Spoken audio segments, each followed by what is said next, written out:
Hi guys, Laplace transform के दूसरे video में आप सबों का स्वागत है। मैं हूं विवेक कुमार और आज देखेंगे लेप्लास ट्रांसफॉर्म के कुछ फार्मूलाज का प्रूफ। तो फार्मूलेज को प्रूफ करने से पहले मैं कुछ लेप्लास ट्रांसफॉर्म के कुछ एडवांटेज हैं उसे जान लेते हैं। उसके बाद आज हम तीन टर्म को देखेंगे, एक कांस्टेंट टर्म को, दूसरा एक्सपोनेंशियल टर्म को और तीसरा जो फैक्टोरियल टर्म में होगा। तो आइए समझते हैं लेप्लास ट्रांसफॉर्म के एडवांटेज को। Laplace transform is used in solving ordinary differential equation. It has the following advantage. हमने इससे पहले वाले वीडियो में लेप्लास ट्रांसफॉर्म के कुछ फॉर्मूले को डिस्कस किया था। अगर आप उस वीडियो को नहीं देखें तो लिंक डिस्क्रिप्शन में, आप वहां से उस वीडियो को देख सकते हो। जो मेरा फर्स्ट वीडियो था लेप्लास ट्रांसफॉर्म के ऊपर, उसमें हमने बताया था कि लेप्लास ट्रांसफॉर्म को हम ऑर्डिनरी डिफरेंशियल इक्वेशन को सॉल्व करने में यूज़ करते हैं। तो आज उसी का कुछ एडवांटेज को देखेंगे, उसके बाद कुछ फार्मूलाज को प्रूव को भी देखेंगे। फर्स्ट पॉइंट कहता है कि solution of the ordinary differential equation is obtain bye algebraic process, कि जो ऑर्डिनरी डिफरेंशियल इक्वेशन होगा वह लेप्लास ट्रांसफॉर्म में अलजेब्रिक प्रोसेस के रूप में ऑब्टेन होगा। सेकेंड पॉइंट कहता है कि the initial condition are involve from the early stage to that the determination of the particular solution is considerable shortened, कि जो हमारा ईयरली स्टेज में होगा, मतलब फर्स्ट में जो हमारा टर्म होगा, उस चीज़ को हम एक पार्टिकुलर सॉल्यूशन के रूप में देखेंगे जो एक शॉर्टेड कंसिडरेबल में समझ आएगा। तीसरा पॉइंट है कि the method enable us to deals with solution where the function is discontinuous, कि जहाँ पर फंक्शन डिसकंटिन्यूअस हो जाएगा उस सिचुएशन में इस यह एक मतलब इनेबल सॉल्यूशन को देता है। The Laplace transform of a function F T is denoted by L F T, means L means Laplace of function of T और F S, and it defined by the integral 0 to infinite F T E to the power minus S T D T. हमारे first video में हमने बताया था कि Laplace transform के तीन term होते हैं। एक जो 0 to infinity वाला टर्म होता है, इसको बोलते हैं इंटीग्रल टर्म। एफ टी वाला जो टर्म होता है इसको बोलते हैं एक्सपोनेंशियल, और एक मल्टीपल टर्म होता है। एफ टी डी टी जो होता है वो मल्टीपल टर्म में होता है और E to the power minus S T exponential term में होता है। तो हमारा जो लेप्लास ट्रांसफॉर्म होता है Laplace transform F S is equals to 0 to infinite F T to the power minus S T D T. इस चीज़ का चर्चा हमने फर्स्ट वीडियो में कर चुका है।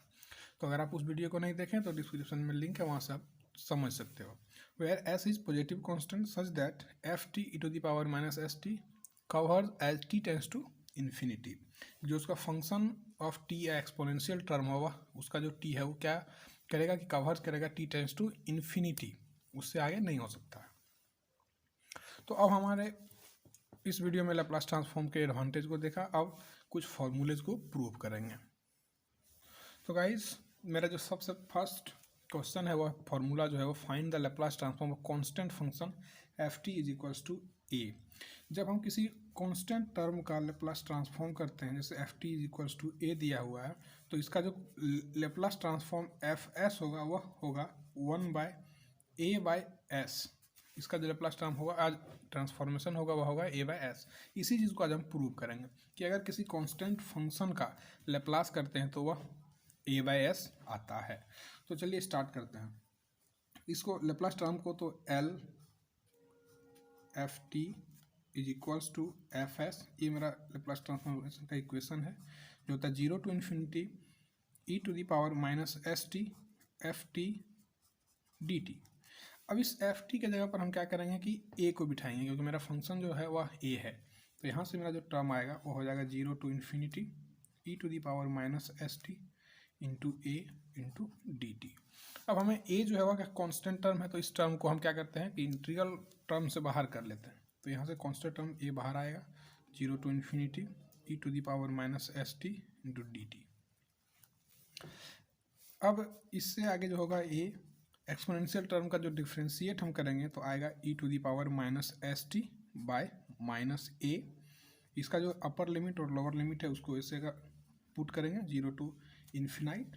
अब यहाँ से हम भी वो एक constant term 1 by minus S को बाहर करेंगे, तो यहाँ पर आ जाएगा A by minus S into E to the power minus S T. इसका lower limit 0, upper limit infinite.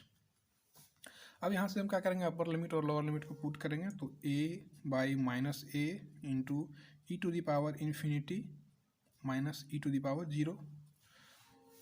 तो यहाँ से a बाई माइनस एस, ये तो 0 हो जाएगा और ई टू द पावर 0 1 हो जाएगा। तो मेरा जो फाइनल सॉल्यूशन आएगा तो minus A by S into minus 1। तो फाइनल सॉल्यूशन मेरा आ गया ए बाई एस। यही चीज़ को प्रूव हमको करना था। तो लेप्लास का फर्स्ट जो क्वेश्चन था, जो फॉर्मूला था, वह किसी कांस्टेंट फंक्शन के लिए था, जो आता है ए बाई एस। अगर हम ए के जगह पर 1 ले लें, सपोज करते हैं a is equals to 1, then Laplace of 1 is 1 by S. Laplace of 1 is equals to 1 by S. इस चीज़ को हमने प्रूव किया। आइए अगला एक फंक्शन एक्सपोनेंशियल टर्म में लेते हैं, E to the power X या E to the power S T या E to the power A T का ट्रांसफॉर्म कैसे होता है। तो मेरा जो अगला क्वेश्चन होगा फॉर्मूले के रूप में, वो होगा Laplace of E to the power A T. तो हमने देखा दूसरा जो फॉर्मूला है, Laplace of E to the power A T is equals to 1 by S T. आइए इस चीज़ को देखते हैं कि Laplace of E to the power A T is equals to 0 to infinite E to the power minus S T into E to the power A T D T. अब यहाँ से क्या करेंगे कि हम टी वाला टर्म को एक साथ कर लेंगे, कॉमन कर लेंगे, तो E to the power 0 to infinite E to the power minus T into S minus A into D T. अब यहाँ से क्या करेंगे कि एक्सपोनेंशियल टर्म है, इस चीज़ का डिफ्रेंशिएट करेंगे, इंटीग्रल करेंगे 0 टू इन्फिनाइट। यहाँ से डिफ्रेंशिएट हो जाएगा E to the power minus T S minus A by S minus A. या इस चीज़ को हम यहाँ से अपर लिमिट और लोअर लिमिट को पुट कर सकते हैं। तो यहाँ से हम कॉमन कर लेंगे, minus 1 by S minus A. तो मेरा जो टर्म आएगा E to the power minus T into S minus A 0 to infinity. अब यहाँ से हम क्या करेंगे कि अपर लिमिट और लोअर लिमिट को पुट करेंगे, तो S minus A E to the power infinity minus E to the power 0। तो यहाँ से जो आगे टर्म आएगा वह minus S minus A into E to 0 A minus 1। तो मेरा जो फाइनल आएगा 1 minus S minus A into minus 1। तो मेरा final Laplace transform of E to the power A T is equals to 1 by S minus A. Laplace of E to the power A T is equals to 1 minus A. इसी तरह same अगर हम Laplace of E to the power minus A T का निकालते हैं Laplace, तो इसका term आता है 1 बाय एस प्लस ए। ये दोनों फॉर्मूला को याद रखेंगे तो लेप्लास ट्रांसफॉर्म को बनाने में इजी होगा। अब हम आज एक और लेप्लास ट्रांसफॉर्म के फॉर्मूले को प्रूव करेंगे, जो T to the power N होता है। उसका एक जो फंक्शन होगा वह फैक्टर के रूप में आता है, फैक्टोरियल के रूप में। तो आइए उस चीज़ को देखते हैं। तो आइए इस चीज़ को देखते हैं, T to the power N is equals to factorial N S to the power N minus S plus 1। तो Laplace of T to the power N is equals to होगा 0 to infinite E to the power minus S T into T to the power N D T. अब यहाँ से हम क्या करते हैं कि इस एस टी वाले टर्म को क्या करेंगे, लेट कर लेंगे X. Let X is equals to S T. तो जो मेरा टी होगा वो हो जाएगा एक्स बाय एस। तो यहाँ से अगर हम D T by D x निकालेंगे तो 1 बाय एस आएगा, और फाइनली जो डी टी निकालेंगे वो आएगा डी एक्स बाय एस। अब इसी चीज़ को हम Laplace of T to the power N is equals to 0 to infinity.